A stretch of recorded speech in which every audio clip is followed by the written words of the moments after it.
की तारीखी बंगला है जो हिंद के टाइम जो कायद-ए-आज़म मोहम्मद अली जिन्ना साहब थे उनके करीबी और एतमाद जो के जो साफी है। आज हम सिंध की तारीखी एक ऐसी अजीम रहनुमा की हवेली पर मौजूद हैं जिन्होंने बरे सगीर की तहरीक आज़ादी में अहम किरदार अदा किया। मैं बात कर रहा हूँ रईस गुलाम मोहम्मद बुरगड़ी की, जो एक जमींदार घराने में पैदा हुए और अपनी मेहनत से बैरिस्टर बने और आज़ादी की तहरीक में नुमाया मकाम हासिल किया। ये जो आप मेरे पीछे पुरानी और खस्ता हाल हवेली देख रहे हैं, ये कभी इज्जत और शान की इलामत थी। आज इसकी टूटी दीवारें, गिरती छतें और खामोश कमरों की दीवारें हमें माजी की कहानियां सुनाती हैं। ये हवेली सिंध के गांव ढेंगाण बुरगड़ी में वाक़या है, जो कोट गुलाम अहमद के करीब है। रईस गुलाम अहमद बुरगड़ी की पैदाइश 15 जुलाई 1878 में इसी इलाके में हुई। वो एक बड़े जमींदार खानदान से ताल्लुक रखते थे, मगर इन्होंने सिर्फ जमींदारी पर इक्तफा नहीं किया बल्कि तालीम हासिल की और आगे चलकर बैरिस्टर बने। इसी वजह से लोग इन्हें सिर्फ रईस नहीं बल्कि एक दानिशवर और सियासी रहनुमा के तौर पर भी याद करते हैं। बरे सगर की आज़ादी की तहरीक में इन्होंने भरपूर किरदार अदा किया। वो इस वक्त की सियासत में एक मुस्तरिक आवाज थे और अवाम के हकूक के लिए खड़े हुए। आज अफसोस की बात यह है कि इतनी बड़ी तारीखी शख्सियत की ये हवेली खंडात में तब्दील हो चुकी है। वक्त के साथ साथ ये दीवारें और छत भी गिरने लगी है। अगर तारीखी वर्षे की महफूज न किया गया तो शायद आने वाली नस्लें इसे सिर्फ तस्वीर में ही देख सकेंगी। हेलो दोस्तों, जय श्री राम। आप सभी का स्वागत है मेरे एक और नए व्लॉग में। तो दोस्तों, आज मैं आपको दिखाऊंगा 100 साल पुरानी हवेली। तो यहाँ पे भाई अंग्रेज़ के दौर की हवेली दिखाऊंगा, रईस गुलाम मोहम्मद खान बुरगड़ी की। तो ये हवेली भाई है ढेंगाण बुरगड़ी में। तो आज आपको दिखाएंगे हवेली। वीडियो में अंत तक हमारे साथ जुड़े रहेगा। वीडियो अच्छी लगे तो लाइक, कमेंट और सब्सक्राइब करना ना भूलिएगा। तो चलते हैं, आपको 100 साल पुरानी हवेली दिखाते हैं। तो आज इनका क्या हालात है, हवेली कितनी पुरानी है, इसको कितनी संभाल की हुई है। तो हमारे साथ हमारे दोस्त भी आए हुए हैं, तो इनसे भी बातचीत करेंगे। आप मेरे पीछे देख रहे होंगे, ये उस रईस बैरिस्टर गुलाम मोहम्मद खान बुरगड़ी की तारीखी बंगला है जो हिंद के टाइम जो कायद-ए-आज़म मोहम्मद अली जिन्ना साहब थे उनके करीबी और एतमाद जो के जो साथी बोले जाते थे, वो रईस बैरिस्टर गुलाम मोहम्मद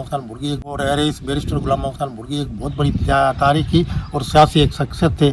और इस जो बेर हिंद और इस खंड जो एशिया खंड था, इसके एक बहुत बड़े एक सियासतदान के नाम पे एक नाम सामने आया।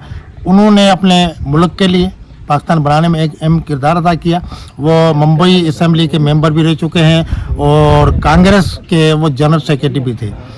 आज हमें अफसोस होता है हुकूमत पे, यहाँ के मुंतखब नुमाइंदों पे, इनके वर्सा पे, जो इस अजीम शख्सियत के इस अजीम शाकार और जो इंडियन तर्ज के ऊपर जो तारीखी बंगला बना हुआ था, इसकी उन्होंने वारसी नहीं की, इसकी उन्होंने संभाल नहीं की।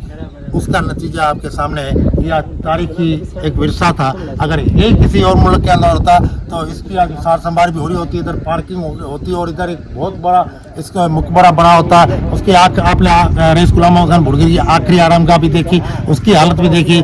ये उनका तारीखी मकबरा है, इसके अंदर एक अजीम अंदर चिटशाली की हुई है। बहुत ही ज़बरदस्त शाकार तरीके से ये बंगला बनाया हुआ, लेकिन औकाफ खाते, कल्चर डिपार्टमेंट समेत किसी ने आज तक इस अजीम शख्सियत कि इस तारीखी वर्षे की संभाल नहीं की, जिसके बाद ये तबाह हो गया। हम वक्त हुक्मरानों से और इनके जो वर्षा है उनसे एक अपील करते हैं, इस कौमी विरसा इसको करार देकर इसकी सार संभाल की जाए, इसकी मरम्मत कराई जाए और उसके एक चौदीवारी बढ़ा के इसके अंदर एक पार्क बनाया जाए और इसको एक कौमी विरसा के तौर पे अवाम के सामने लाया जाए, जिससे हमारी आने वाली नस्लों को पता पड़े कि ये रईस गुलाम मोहम्मद खान बुरगड़ी एक अजीम शख्सियत और ये बहुत बड़ी जो शख्सियत थी, जिसकी जितनी भी तारीफ की जाए वो कम है।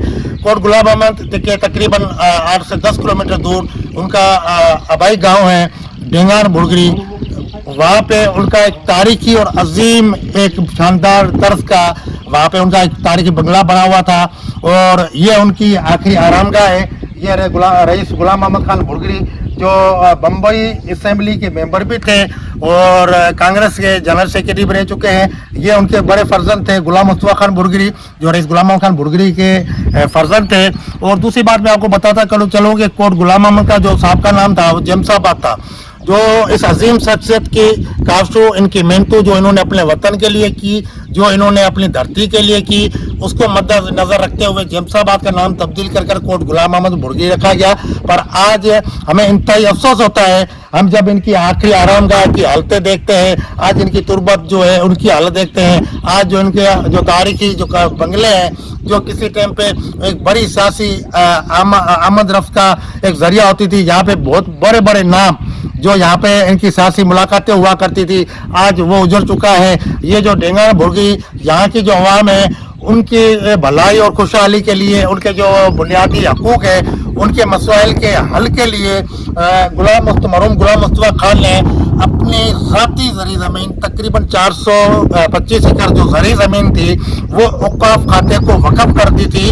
और औकाफ खाते को उन्होंने लिख के दिया था जो इस ज़मीन का जो भी मुआवजा बढ़ता है वो मुआवजा डेंगर बुरगी के अवाम के ऊपर खर्च किया जाए, डेंगर बुरगी के स्कूल्स पर खर्च किया जाए, डेंगर बुरगी के जो सेहत के मरकज़ है उन पे खर्च किया जाए, डेंगर बुरगी के रोड रस्तों पे खर्च किया जाए, डेंगर बुरगी के अवाम के लिए जो वाटर और सीवरेज और ड्रेनेज का सिस्टम है उस पर खर्च किया जाए। लेकिन गुज़िश्ता 50 साल से हमें आज तक पता नहीं ये चल सका है कि इनकी ज़मीन औकाफ खाते को तो दी हुई है, लेकिन वहाँ उसका मुआवजा कौन वसूल कर रहा है, उसका मुआवजा कहाँ खर्च हो रहा है, जिसका आज तक किसी ने भी कोई ज़ाहिरी तौर पे कदम नहीं उठाया। हम इसी मार्फत से औकाफ खाते, कल्चर डिपार्टमेंट और हुकूमत सिंध से एक अपील करते हैं।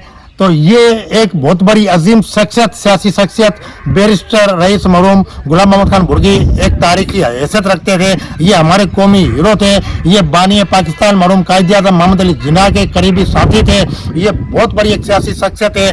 इनकी जो आखिरी आरामगाह है इसका एक मुकबरा कायम कराया जाए आलिशान, और जो इनका तारीखी बंगला है उसकी भी हम आपको सूरत हाल दिखाते हैं, उसका भी औकाफ खाते के हवाले किया जाए, उसकी भी मरम्मत कराई जाए ताकि हमारी आने वाली नस्लों को ये हमारे कौमी हीरोज़ के बारे में इनको बताया जा सके कि इनकी अपने मुल्क के लिए, अपनी कौम के लिए क्या खिदमत थी। मेहरबानी। लेकिन इनकी जो कौमी वर्सा, इसकी हवेली की हालत आप देख रहे हैं कि खंडरात का शिकार और देखने में आ रही है। ऐसा कितनी पुरानी होगी? ये 100 साल पहले की बात है। ये मेरे ख्याल में 1900 के अंदर ये बनी थी। आज 100 साल से ज़्यादा इनको अरसा हुआ है। और इनकी पौना 400 एकड़ जो है ज़मीन थी, जो इन्होंने अपनी ज़मीन को औकाफ खाते को डोनेट किया था कि उनसे जो भी आमदनी आएगी ये ढेंगान बुरगड़ी की आवाम के लिए होगी और उनकी सहूलत के लिए होगी। लेकिन यहाँ पे ढेंगान के रास्ते टूटे पड़े हैं, सेहत की सहूलतें नहीं हैं, स्कूल की आपने हालत भी देखी है, पीने का पानी नहीं है, लोग आज ही पानी के लिए यहाँ पे परेशान हैं। और इनकी जो खुद हवेली है इनका भी आप हालत देख दें, उनका जो मकबरा है उनकी भी हालत देख रहे हैं।